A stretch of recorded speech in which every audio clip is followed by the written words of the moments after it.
గత వైఎస్ జగన్మోహన్ రెడ్డి గారి హయాంలో జరిగిన భూముల రీసర్వేను, ఆ సర్వేకి గాను కేంద్రం ఇచ్చే 400 కోట్లను తన కొనతే అని చెప్పి డప్పు కొట్టుకుంటా ఉన్నారు. కేంద్ర మంత్రి పెమ్మసాని చంద్రశేఖర్ ఏమో ఇంకొక అడుగు ముందుకేసి ఏపీ దేశంలోనే భూముల రీసర్వేలో నెంబర్ 1గా ఉందని చెప్పి ఆయన కాలు రగరేసి చెప్తున్నాడు. అసలు వీళ్ళు నిస్సిగ్గుగా మాట్లాడుతున్నారు.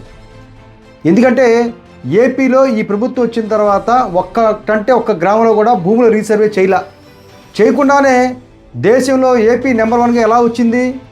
అది గత వైఎస్ జగన్మోహన్ రెడ్డి గారి కష్టం. ఆ రోజున వైఎస్ జగన్మోహన్ రెడ్డి గారు బ్రిటిష్ వాళ్ళ తర్వాత భారతదేశ చరిత్రలో ఏ పాలకుడు చేయని విధంగా ఆంధ్రప్రదేశ్లో ఏ రకమైన భూ వివాదాలు తావు లేకుండా ఒక చరిత్రను సృష్టిస్తూ ఒకేసారి 15,000 మంది సర్వేయర్లను నియమించి 6,500 గ్రామాల్లో భూముల రీసర్వేను పూర్తి చేసి 30 లక్షల మంది రైతులకు పట్టాదారు పాస్తు పుస్తకాలు, జియో హద్దులు, క్యూఆర్ కోడ్తో అందించిన చరిత్ర జగన్మోహన్ రెడ్డి గారిది. ఆ రోజు మీరు ఏం చెప్పారు?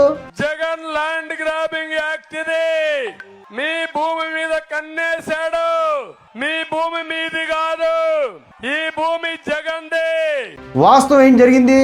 ఆ రోజున ఏ రకమైన భూ వివాదాలు తావు లేకుండా ఉండాలి, ఏపీలో అన్ని రకాలుగా ప్రజలు తమ యొక్క భూముల్లో సురక్షితంగా ఉండాలనే ఉద్దేశంతో ఏ రాష్ట్రంలో చేయని విధంగా జగన్మోహన్ రెడ్డి గారు భూముల రీసర్వే చేయడం జరిగింది.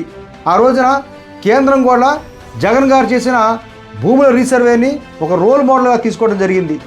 మీరు కేవలం ఎన్నికలను దృష్టిలో పెట్టుకొని జగన్మోహన్ రెడ్డి గారు చేస్తున్న మంచి పనుల మీద దుమ్మెత్తిపోయటం లక్ష్యంగా ఆ రోజున ల్యాండ్ టైటిలింగ్ యాక్ట్ అంటూ, ఈ భూమి మీది కాదు అంటూ అనేక గ్లోబల్స్ ప్రచారాల ద్వారా ఆయన మీద విషపురాతలు రాసి దుర్మార్గంగా ప్రవర్తించారు.